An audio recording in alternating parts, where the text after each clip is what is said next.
Party, it's on. What is going on? 10:02 on the Fan, Tiki and Tierney show. We're always sticking our beaks in the other's business, right? Always doing it. Yankee fans saying what the Mets need to do, and the Met fans saying what the Yankees need to do. And the backdrop is special, Bud, because this year, and there's been a few years like this, not many, but the energy, Teak, and everything that's at stake, both teams are obviously really good. Both teams are obviously trying to make themselves better.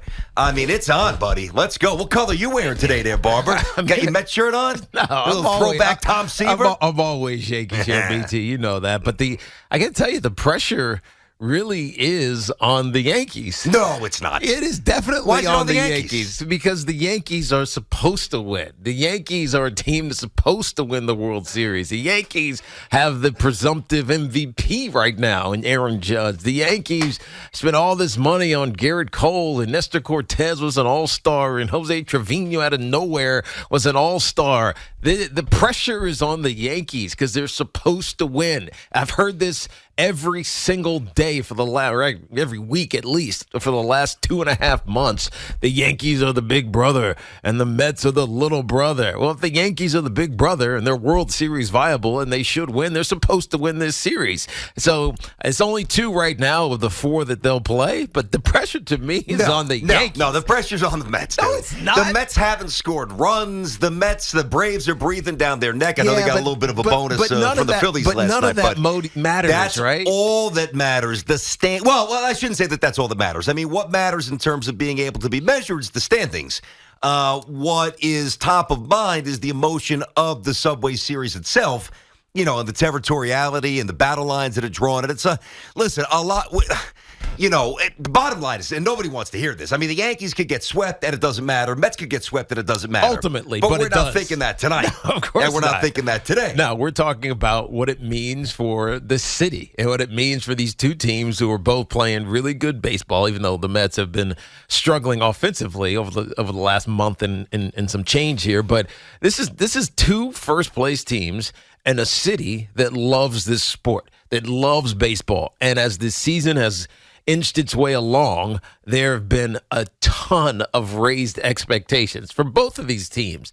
And so while, yes, out of the 162 that they're going to play, these 2 don't really amount to that much, but they do amount to a lot in the city. And for me, it's all about the Yankees are supposed to win this series. They're supposed to. And I know, not with Herman, they're not supposed to win. By you saying that, you're saying that Herman's supposed to be Scherzer. I'm not digging down into the details. You don't have to dig too deep. Just look at the starting pitchers. And maybe we'll get to there at some point. But if you're the Yankees and you've been this dominant for this part of this so far into this season, you're supposed to win. What, you think it invalidates their start a little bit if they get smacked around by the Mets a couple of games here? Nothing. So it's just perception. It means nothing in the larger picture. It's all about you're supposed to beat the Mets, and I've heard that every single week since this season started. And with the Yankees running out to this massive lead, I mean, they have a 34-game lead in over 500. They're 35 games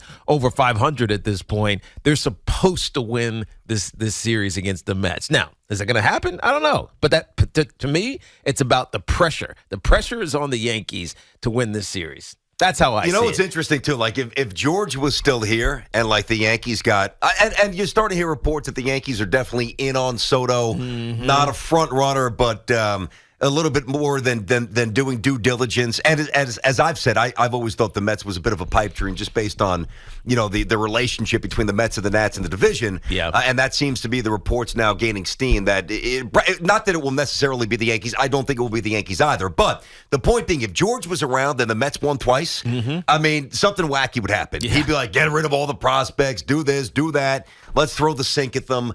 This is awesome. I mean, we don't get Knicks and Nets means nothing. Absolutely nothing. Maybe a tick more in recent years with the move to Brooklyn, but it barely resonates on the scale.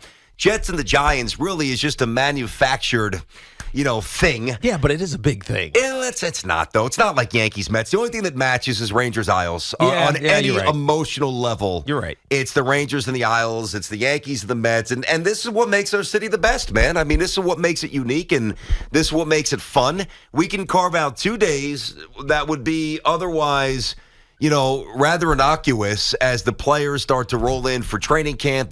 By the way, did you see the picture of Becton? Did you see the picture of Becton? I did. Wait a second. What are you wearing today? What in the world is that? Pink shirt. But why? A sweatshirt. But why? Because you keep it 62 degrees in here. Tiki's grumpy today. Oh, I can tell. Tiki was out. Tiki did something last night. I did nothing last night. Tiki is grumpy. Oh, I'm grumpy because traffic was miserable this traffic morning. sucked. Tiki's got on his pink prep school shirt. And listen, you look good. Then he's got like this little teeny dainty gray sweater that's draped over your shoulders. Can you please lose the sweater? No, I like the sweater. I don't know if I can work like this. I like the sweater. Dove, you like my look today, don't you? You love it. I don't look at the clothes. There you go. Thank you, Dove. But I mean, look, it's a little bit much for a radio show. Nobody's seeing us except for on Twitch. All 9 people on Twitch. The Twitch folks will see. Which means nothing. Listen, we're revved up for today. You guys are revved up as well. And one thing you can't do, all right? You're not allowed to do this. You can't have all this energy all season because you know the calls you've made. It's funny. All the different shows we do, and not just us, all the shows here at the Fan, right? All the Twitter exchanges. When we focus on the Yankees, invariably you get that call that bleeds it. Well, the Mets and vice versa. We got it yesterday. It happens every day, Teak. We're talking about the Mets, and then the Yankee fan calls it and sabotages. You can't take on that emotional burden and that part of the real estate in this city and puff out your chest. And then if you get knocked around 2 games, say it doesn't matter. Yeah. So it matters. By the way, it matters right now. That's why I'm saying the pressure is on the Yankees to win this series. It's to me, it's all about it's not bragging rights because there is things at stake, especially for the Mets, because the Atlanta Braves are still right on their heels. The Yankees aren't necessarily worrying in their division with the Toronto Blue Jays 12.5 games back and Tampa 13.5 and Boston's fallen away at 17 back at this point. But the pressure is on the Yankees simply because of what you just said. All of these Yankees fans have been, I don't know, kind of giving the little brother, the Mets, the pat on the back. Good job, Mets. Good job. Like almost placating them. You guys are good. You guys got a competitive team this year. Congratulations. By the way, you need more than Trey Mancini. If that's the move, that's not going to cut it. I agree with that. I mean, I like Trey Mancini. He'd be an upgrade, but if that's the move, then that's not going to cut it. I still think the Mets need to do more than that. Sounds like a settle to me. It does seem a bit of a settle. Now, again, if DeGrom is right and DeGrom is back and DeGrom's got 12 or 13 starts in him, he's ready to roll in October, and you mix in Mancini and Alonso's hot and Lindor plays well and McNeil puts the bat on the ball. I mean, I'm not saying that they couldn't win, but I still think they need a little bit more than Mancini. But it's interesting, this whole relationship, this whole Yankee-Met dynamic, like, man, oh man, like there's been a few, like I know that younger Yankee fans don't see this, but the 80s, it was a Mets town. Mm-hmm. I can see that. I mean, I can see that. It was the Mets owned it. I mean, look, there's no documentaries on the 1985 Yankees or 86 Yankees. True. It's all about the Mets, which are one of the most revered, crazy, transcendent teams in New York sporting lore. That's you can't possibly debate that. But now we're at an interesting pivot point where for the first time, in the last year or two, Yankee fans are wondering about the financial commitment and the state of the franchise, big picture, things we never had to ponder. And the Mets were always lamenting the cheap ways of ownership. And now it's the opposite here. The Met fans are emboldened, and the Yankee fans are a little, I don't want to say on their heels because the Yankees are really, really good, but just the part of the fabric of the city to me feels about as, I'm not saying it's 50-50, it's not, but about as close to even as it's been probably since the 2000 World, maybe 2006, but probably the 2000 World Series. Well, you say that interestingly because it's almost like the pressure is symbolic about what's going to happen in the future for both of these teams because the Yankees for so long, as you mentioned, BT, have always found ways to create the winner. Right? We're gonna spend money, we're gonna bring in whoever we need to, and we're gonna create the winner. The Mets have never done that until this year. And so if in the year that the Mets decide to start creating their winner, they beat the Yankees and in the first series and maybe even in the second one too, but that's not until the end of August. But if they find a way to be better than the Yankees right now, it just validates everything that the Mets have started to do. And it's minor, and it's just a Subway Series, but it's a big deal in New York City. It's a big one right now. That's right. I agree with you. Don't run from this, and you're not. You're embracing this. Listen, if you're a Yankee fan, you want to just bludgeon the Mets, and if you're a Mets fan, you want to bludgeon the Yankees and treat Herman like batting practice tomorrow night and rub it in the face of the Yankee fans. It is what it is. It's a great part. It's a great asset to our sporting fabric, and it's go time. All right, so it's 10:12 on the Fan. Tiki and Tierney inside of our Town Fair Tire studio. Our friends at Town Fair remind you that you always get the guaranteed lowest price on name brand tires from Connecticut to Maine. Nobody beats Town Fair Tire. Nobody. 877-337-6666.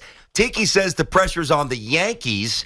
I disagree just based on the standings. What do you guys think? Let's go. It is time to let it flow. It's on. Subway Series. Dean. First up, Asbury Park, Tiki and Tierney. What up, Dean? What's going on, guys? I'm with you, BT. The Yankees were supposed to be all off season a third or fourth place team. They were no good. The Mets were the golden child. They were gonna run it all the way to the World Series. Yeah, but they were still the Mets, Dean. They were still the Mets until they didn't become the Mets, right? Well, they still could. The Jays are on their heels. Could be the same old Mets if the Yankees do this. If the Yankees lose the series, no big deal. Still got a big lead in the division, going to where they want to go. No pressure. No, if the Yankees lose this series, people will say, oh, the Yankees are fantastic. They're going to win 110 games. Wait, you said if the Yankees lose the series? Yes. Okay, go ahead. If the Yankees lose this series, Yankees fans, people are going to say, the Yankees are still fantastic. I don't know if I'll be saying they're going to win 110 games. And then Met fans will say, yeah, but they can't beat Houston and they can't beat us. Right? And that's a big deal. It's a little caveat, but I would challenge on this, and thanks for the call there, Dean. If the Yankees don't play crisp baseball, listen, things could have gone very differently in Baltimore for a couple of games. They could have, and we know what transpired in Houston for the doubleheader. I mean, yeah, it's about Yanks and Mets for me as well, and I'm up to my neck in the fun and talking smack and having a little bit of, really just embracing this. But to me, it's still about baseball. The one thing that bothers me, I feel like Buck is the only one who's embraced the magnitude of what this means for us. That's a good point. Like, everybody else is Alonso. Yeah. Well, it's not me and Judge. And I know it's not you and Judge. It's just another series. Yeah, Judge. It's not me and Pete. It's the Yankees. We know it's the Yankees and the Mets, but damn it, could you at least play into it a little bit more? I know. Come on. I mean, if the Jets and the Giants played in the regular season regularly when I was playing, not just the preseason and maybe once or twice every 4 years in the regular season, you couldn't help but talk about it. You share a stadium. It's like who's in the Yankees and Mets don't, but the Giants and the Jets would. Yankees and Mets did share a stadium for a couple of years when they were renovating the Bronx. But the Yankees played in Shea. But if there would have been a real in-season rivalry between the Jets and the Giants, you can't ignore it. You can't just say, it's just another game on the, out of 16, now 17. Yeah, it's just another game. It's not another game. I'm with you. So, I mean, listen, even when one of the teams is down, and I'm not trying to take a shot here, but it's of the two, it's usually the Mets. I mean, the Yankees this century and even before that, obviously, have been a juggernaut. And the Mets have had some really good teams as well. But of the two teams that come into the series, generally, the Yankees are in a better spot than the Mets. That's not talking out of school. That's just, reciting history. But even when you're down, if I was a devout Met fan and I was, languishing, even the Mets of the late 70s or the Yankees of the late 80s with Stump Merrill, just dog teams, man, horrible teams. I would latch on to this, and I'm not saying it would make my season, but it would make me feel a little bit better if I had my way. Yes, you're right. It really would. The only thing that stinks, how awesome would it have been? Now, the interleague stuff was born in 97. Man, can you imagine if we got in the mid-'80s, the Yanks and the Mets? Can you imagine prime Dwight Gooden against prime Don Mattingly? No, that would have been amazing. Guidry wasn't in his prime in the 80s, even though he won 20 games a few times. But imagine Guidry versus Keith Hernandez or Goose Gossage coming out of the pen to face Darryl or Doc. Oh, we're going to get Scherzer. We're going to get Scherzer. No, I know, but still. On Wednesday, Scherzer versus Judge. No, I get it. Which would be great. But imagine Doc and Donnie in 85 or 86. Oh, my God. Alan's in Queens. What's happening, Alan? How you doing today, buddy? Hi, Tiki. Hi, Tierney. How you doing? All's good, man. Thanks for taking my call. I want Ohtani traded to the National League so he can't win MVP. What? Why would he not be able to win MVP? Because he wouldn't have enough service in the American League or the National League. Oh, you mean right now? Right now. Oh, I see. You trade now. I got you. I thought you meant for the future. That's interesting. That's an interesting undercutting of Ohtani's MVP case, even though Judge has repassed him. So Judge deserves it. Yeah. And if he loses this year, it'd be worse than losing to Altuve. Altuve had the credentials, it's just that he cheated. Yeah. But Ohtani doesn't even have the credentials. Well, I mean, listen. He's had some great games. He just hasn't been consistently great. And his team isn't good. Exactly. And I've got to attach some credence to that. I mean, listen, when I look at the MVP, and that's why you can make a real case, although Alonso's not one, he's certainly up there, because you take Alonso off the Mets, I mean, they're an 81 team, yep. in my opinion, right now, the way they're currently constructed. And if you take Judge off the Yankees, I mean, where are they? Isn't that the ultimate definition of valuable? I mean, we've been saying this for a couple of months now, BT. When Aaron Judge doesn't get a hit in a game, they struggle to score. Now, they still win some of those games, but they struggle when Aaron Judge is off. Part of that's because he's bounced around the top of the lineup, 1, 2, or 3, wherever he ended up batting. But a lot of it is just he's carrying a big part of the load of scoring load for the Yankees, and he's doing it unbelievably. He's got 37 home runs, and he is the front runner of the MVP. But if he's not on that team, and they have these quiet nights, they're getting blown out in some of these games. Mm-hmm. Hey, Dove, do me a favor. Call the Yankees up. I want to make sure Mr. Stanton's okay. Can we send a little green tea over to his home? Maybe get some Uber Eats there. Maybe give him a little massage. I was going to say, it's make all sure massage. He's okay. The All-Star game. How many at-bats did he have in the All-Star game? Is he okay to play tonight? I mean, or do we want to rest him again? We want to he's got to play. He's got to play. Make sure he's okay for the stretch run. We don't want to tire him. We don't want to run him into the ground. It's been a very arduous second half for him. This is the beginning of the stretch run. This starts right now. Give him a little massage. Put him in the sauna. Give him something to eat. Give him a nice kale shake. You okay to play tonight, Stanton? 877-337-6666. Tiki and Tierney here on The Fan. Yeah, I mean, I love this stuff. It doesn't get old. I know that when this was first, the concept was first broached and eventually implemented, there was some purists who were bothered by this because the rare event that you actually get a Subway Series, it dilutes it a bit. That's at least in the eyes of, or the opinion of them.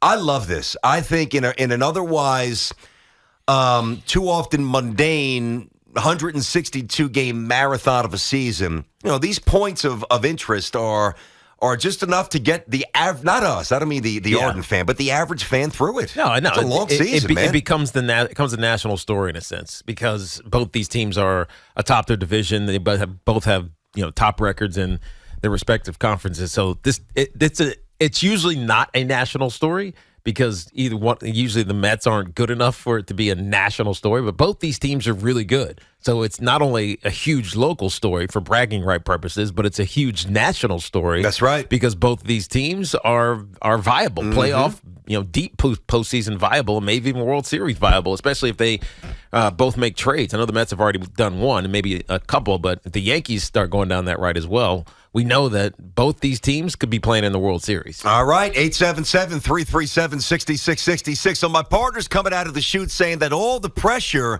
is on the Yankees, and I completely disagree. Where do you guys stand on that? Get us on Twitter at Tiki and Tierney, 877-337-6666. Jets and Giants reporting at least a favorable outlook on Becton. That's obviously very good. And you hear what Durant said about the Celtics? I don't think that trade's going to go down. We'll get to that as well. Tiki and Tierney right here on The Fan.